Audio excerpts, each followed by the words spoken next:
Hello, this is the Alpha Team game project featuring Super Mario Kart. The Alpha Team is made up of Amy Beeman, Joshua Burns, and Shamika Purjari.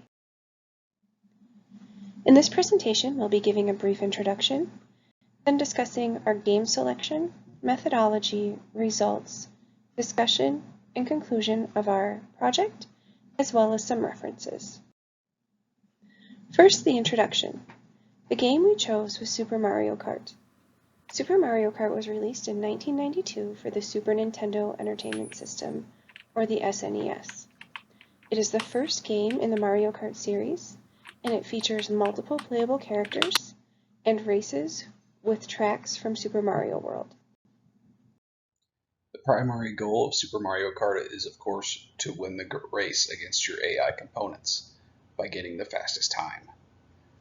Your next goal is to actually knock out your components using weapons that are provided on the field in a lottery type fashion when you run over a question mark. Basically giving you a green shell which acts as a straight rocket, or a red shell that acts as a homing missile, or bananas that spin out your opponents, or other things such as a mushroom that speeds you up. There's also your third goal, which is collecting coins. The more coins you collect, the less likely you are to get knocked out by your opponents when you're hit by a weapon. But they also allow you, the more you collect, the faster you race.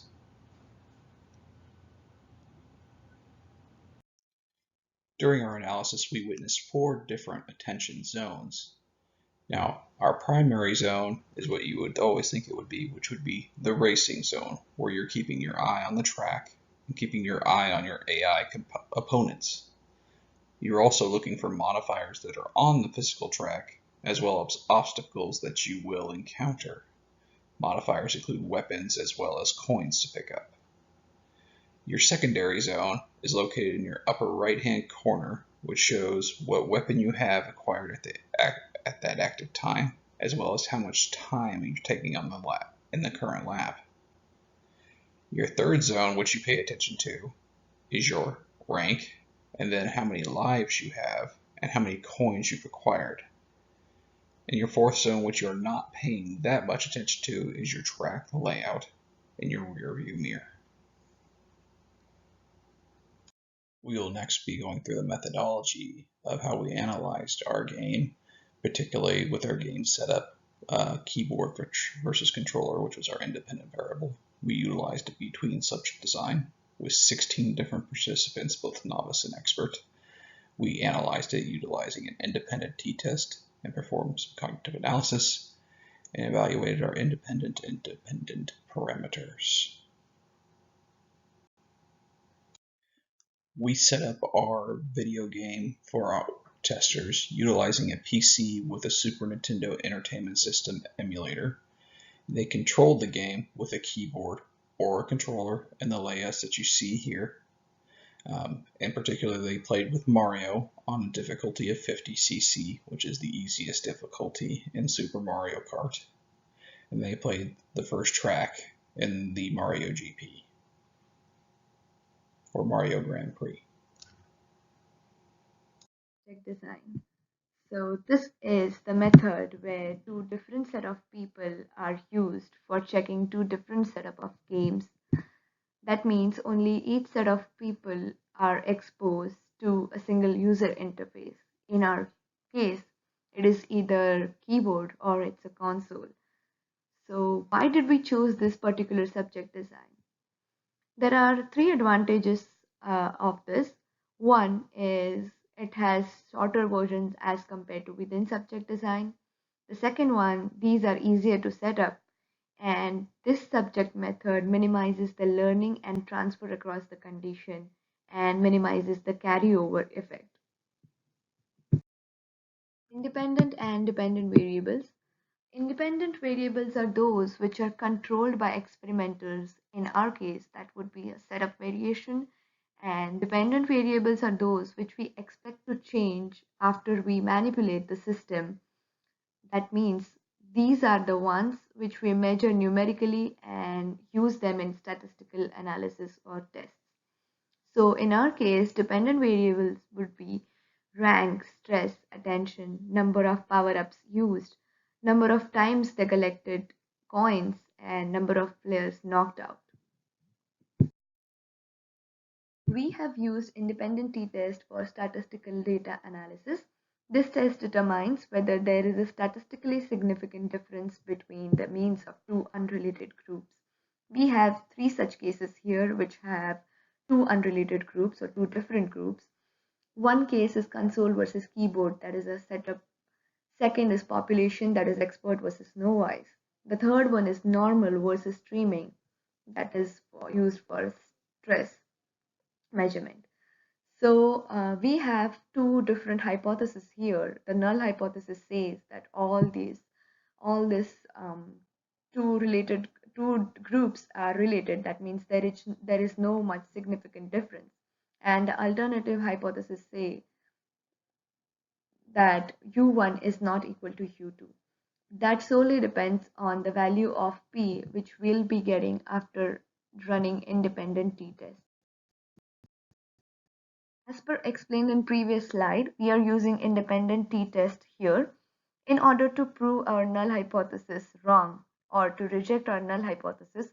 We have to show that the value of alpha is less than 0.05. Here, after running the test, we have values of p equal to 0.036 and 0.006, which proves that our null hypothesis was wrong and we have significantly different data for two groups. Hence, these graphs are plotted which compare these groups against rank, number of power-ups used, the times coins were picked up, and number of players knocked out and stress.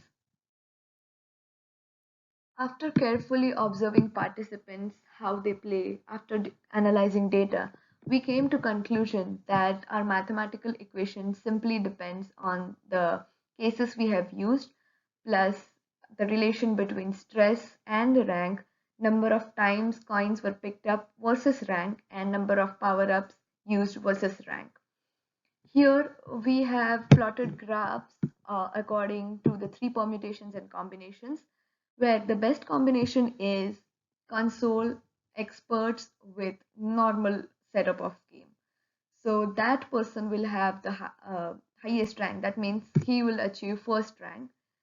And if the person is novice, uh, he doesn't have any muscle memory, he plays on knowledge or rule base, and with streaming mode on and with keyboards, he will definitely end up having a, a lower rank as compared to the previous person. To prove that, we have collected all the data and plotted it, and we have checked the trend of rank. So our equation is going to be simple. Y is our rank, and that is equal to x1 plus 1 upon x2 plus x3 plus 1 upon x4 plus x5 plus 1 upon x6 plus x7 plus x8 plus 1 upon x9. So stress is inversely proportional to the rank, and hence we can prove that SRK model works very well for our project. I mean our this setup. So basically, experts were using muscle memory on the basis of their skills or practice. They had very less cognitive load, and hence their performance was improved. If we carefully observe this radar chart, we can see that there are difference in strategies and attention zone used by expert and novices. For experts, they mostly focus on power ups and number of coins, and they constantly keep their track, and uh, the rank is good because the stress is low. And this proves that the cognitive load on experts were definitely lesser, and hence the performance was improved. On the other hand, in the case of novices, it is exactly opposite. Either the attention zone is sporadic, or they focus more on rank or knocking down other players. That's why they have a lot more stress than experts, and hence their overall rank is hampered. In conclusion, our analysis rejects the null hypothesis, meaning we did see a difference between utilizing a keyboard and utilizing a controller with experts and novices. Overall, the experts appear to be able to focus on more attention zones simultaneously in comparison to the novices. They also were able to utilize a controller and decrease their cognitive load while using said controller, with the experts in particular. Now, however, this decreased cognitive load could have been due to muscle memory in regards to playing video games repeatedly as an expert, and how most racing games can be similar in that effect. Overall, the team recommends moving forward with additional testing at higher difficulties of the game, such as the 100cc Mario Grand Prix mode and the 150cc Mario Grand Prix mode, to make further determinations. Thank you for listening to our presentation. We hope you guys enjoyed it. Let us know if you have any questions. Thank you.